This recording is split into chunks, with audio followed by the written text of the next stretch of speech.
Hay sin duda también, y yo quiero insistir, porque es que aquí en esta tribuna queremos analizar desde distintas perspectivas lo que ocurre en Estados Unidos.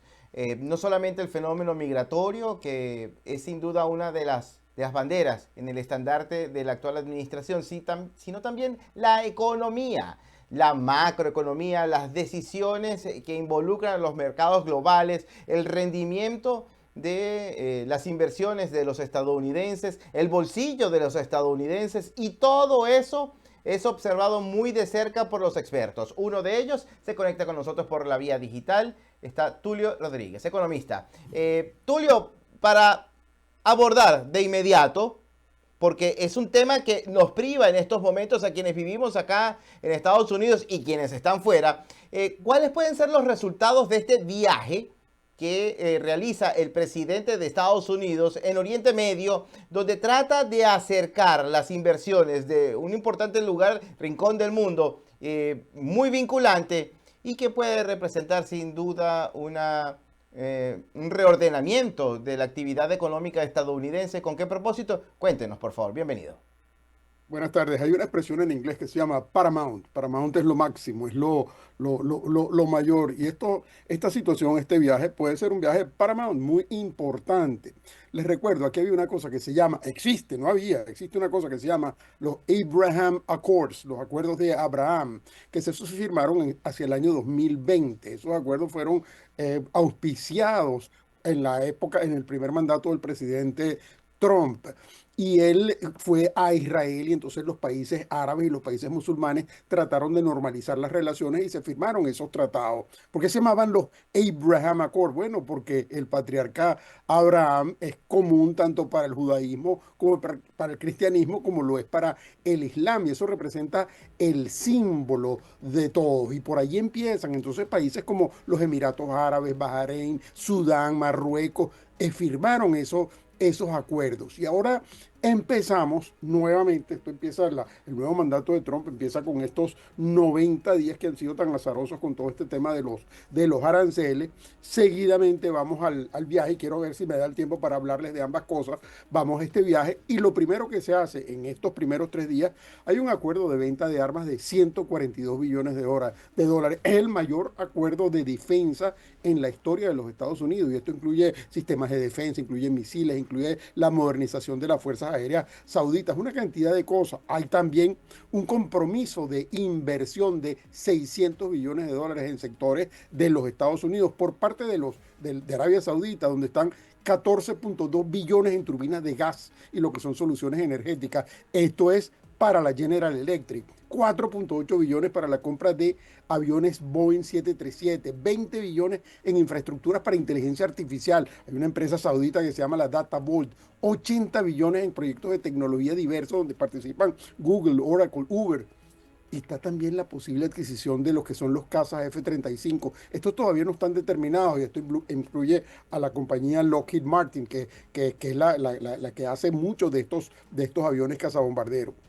Esto lo añadimos con el tema político, que es el levantamiento de las sanciones en Siria. Ustedes se acuerdan que Siria venía bajo esa aroma oscura del carnicero del Medio Oriente, Bashar al-Assad. Ahora tenemos a Ahmed al-Sarraj, que es el que está allí. Se abre la puerta para que haya una normalización de relaciones con los Estados Unidos y también, si es posible, la normalización de relaciones con Israel. Y entonces eso se trata y se hacen una serie, se están tratando de hacer acuerdos de tecnología y acuerdos de energía. Esto es un contexto de visita bien importante, bien interesante y hay una gran disposición. Al mismo tiempo fueron personas como Elon Musk que participó en la visita y ustedes lo han visto en muchas de las entrevistas. También fue el señor Jensen Huang de la compañía Nvidia y estaba dando parte de las presentaciones sustanciales.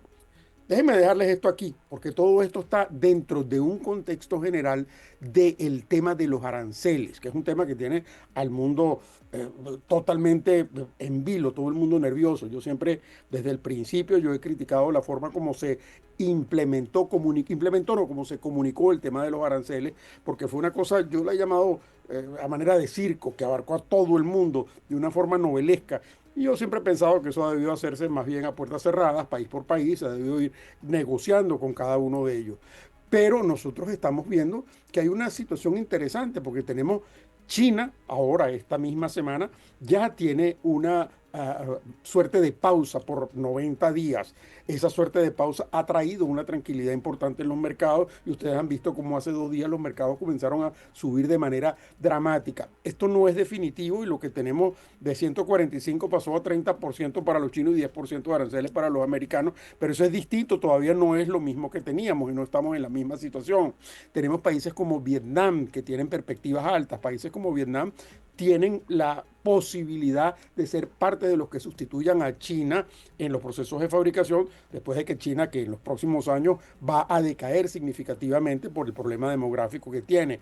Tenemos algunos acuerdos que deben hacerse con la Unión Europea, especialmente con Alemania, pero ahí las expectativas son un poco más bajas porque los europeos tienen una actitud más reticente. Con Japón hay expectativas altas de que se puedan hacer los acuerdos. De hecho, los japoneses tienen una alianza tácita con los americanos. El Reino Unido, a principios de esta semana, o finales de la semana pasada, ya firmaron el primer acuerdo y hubo una disolución completa de las tarifas, excepto una parte que queda del 10%.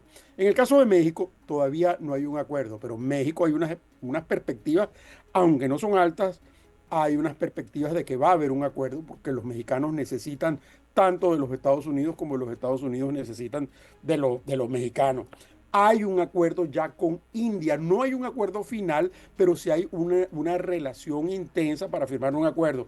India, por ser un país tan populoso, por ser un país que tiene una población joven, porque tiene una población que se reproduce, que no es lo mismo, que es exactamente lo contrario que le pasa a China, tiene perspectivas para ser uno de los países o el país que sustituya al gigante asiático chino. Entonces aquí también hay una serie de acuerdos. Entonces las perspectivas generales se presentan esta semana mejores y no hay nada más sensato que ver el comportamiento de los mercados. Nosotros hemos visto cómo los mercados comienzan a reaccionar y a darle la bienvenida a estas cosas. ¿Hemos debido pasar por esta crisis? Yo personalmente pienso que no. Yo insisto, esto no se ha debido comunicar de la manera que se comunicó, pero hoy yo tengo las perspectivas un poco más altas, me siento un poco mejor del futuro inmediato porque hay posibilidades reales sobre la mesa de que hayan acuerdos. El problema central que arrastran los Estados Unidos son la deuda de 37 trillones y el déficit de 2 trillones de dólares, que es una cosa verdaderamente difícil de manejar. Y nosotros en junio, en julio, tenemos que renegociar 20-25% del total de esa deuda y eso conlleva una cantidad de acciones y probablemente una de ellas sea la impresión de dinero adicional para poder pagar esos intereses. Y ese es el peso tan grande que tiene que arrastrar los Estados Unidos por los últimos 35 o 40 años de endeudamiento desmedido a través de distintas administraciones. Sí, Pero esta semana por es favor. una semana buena.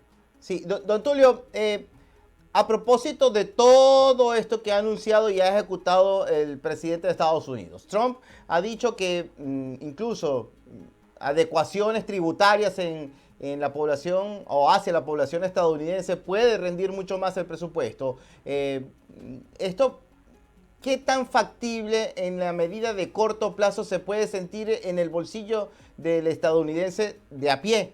Sabemos que el impacto, así como de lo que estamos hablando, de las decisiones en torno a los aranceles, estas inversiones que desde Oriente Medio se anuncian con alianzas potencialmente estratégicas y factibles con mucho optimismo, esto puede tardar, pero poco a poco le dará tiempo a Trump ver el producto de lo que en estos momentos se está ejecutando a lo largo de lo que le queda de mandato.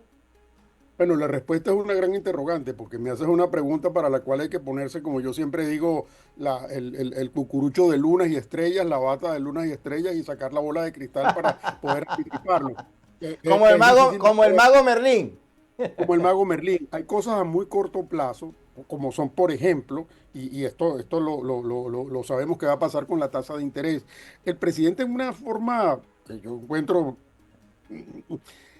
vamos a calificarla de no convencional, para no decir otro adjetivo, ha insistido con el presidente de la Reserva Federal pasando lo que se llama cruzar el límite de los poderes y le ha dicho tienes que bajar la tasa de interés. Y le dice a Powell tienes que bajar la tasa de interés. Y Powell no se ha dejado presionar porque el tema que preocupa más en la administración de los Estados Unidos es la tasa de interés. Y la tasa de interés fluctúa y se utiliza para controlar la inflación. La inflación es el peligro más grande de los Estados Unidos. Entonces, no estamos seguros si la tasa de interés va a seguir bajando. Si la tasa de interés no sigue bajando, nosotros vamos a tener problemas para financiar un automóvil, para financiar una casa, para todo lo que implique financiamiento, pedir un préstamo para la educación de nuestros hijos. Y eso es en el muy corto plazo, dependiendo cómo las variables monetarias se comporten, van a definir cómo es la tasa, cómo va a ser el comportamiento de la tasa de interés. Eso es en el muy cortísimo plazo.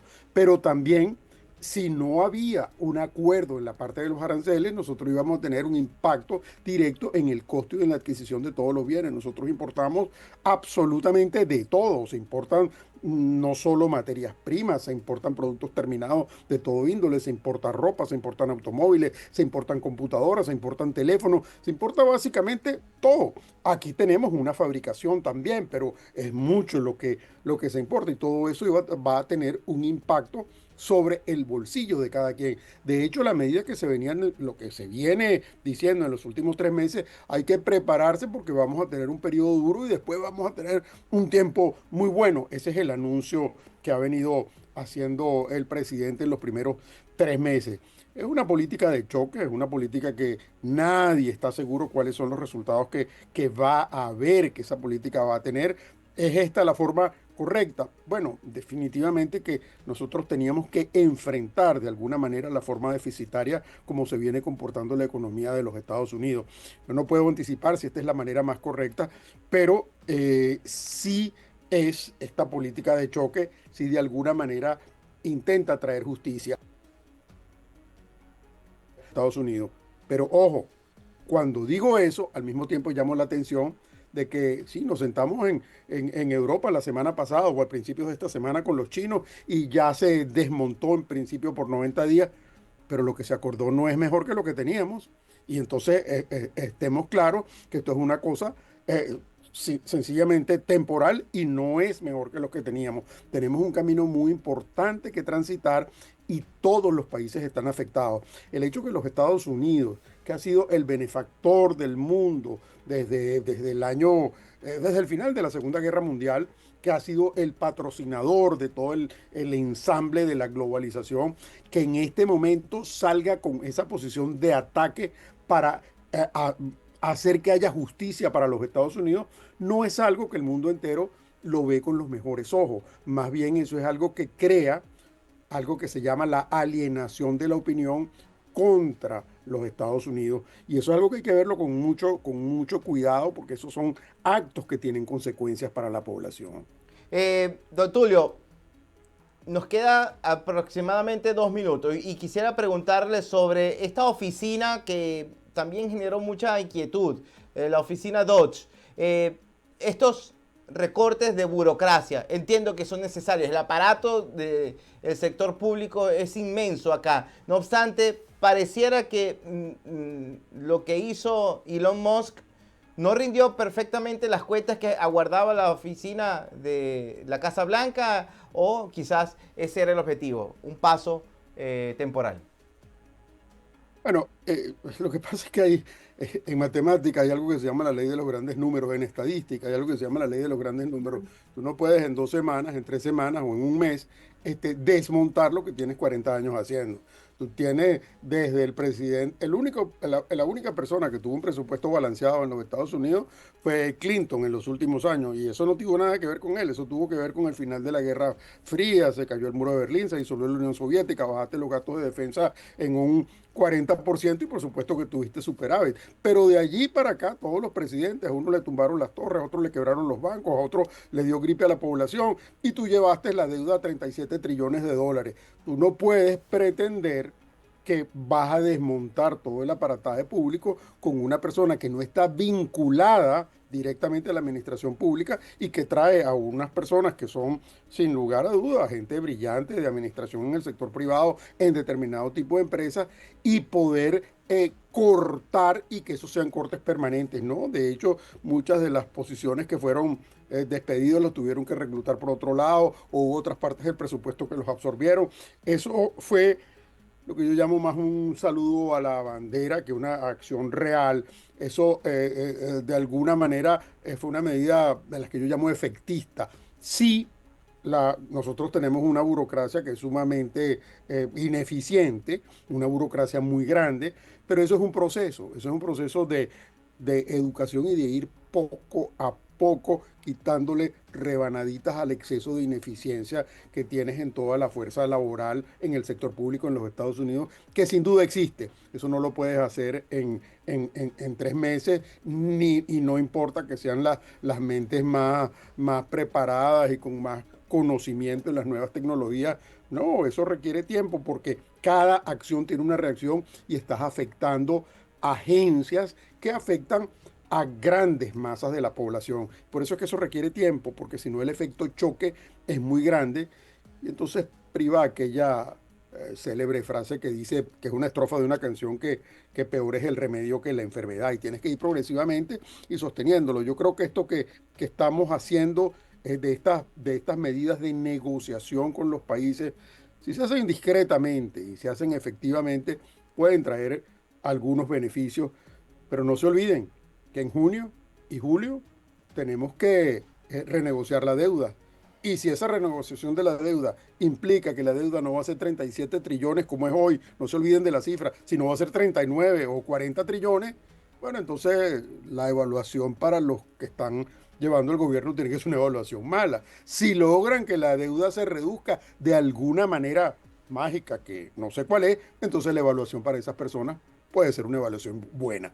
Y nos toca a nosotros, que somos los Sí, que se llaman los constituyentes, los ciudadanos del país, evaluar el comportamiento. Y así eso es. es lo que queremos, menos deuda y más eficiencia. Y lo veremos, el desarrollo de cada uno de estos acontecimientos, y de seguro lo vamos a seguir conversando. Don Tulio, como siempre, muchísimas gracias por estar con nosotros. Gracias, un saludo a todos. Seguro que sí. Conversábamos con Tulio Rodríguez, economista. Nos aproximaba un poco, diría que mucho, a la complejidad de la economía y a las decisiones que está tomando en estos momentos la Casa Blanca, el impacto que tienen los mercados globales y también en el bolsillo de los estadounidenses.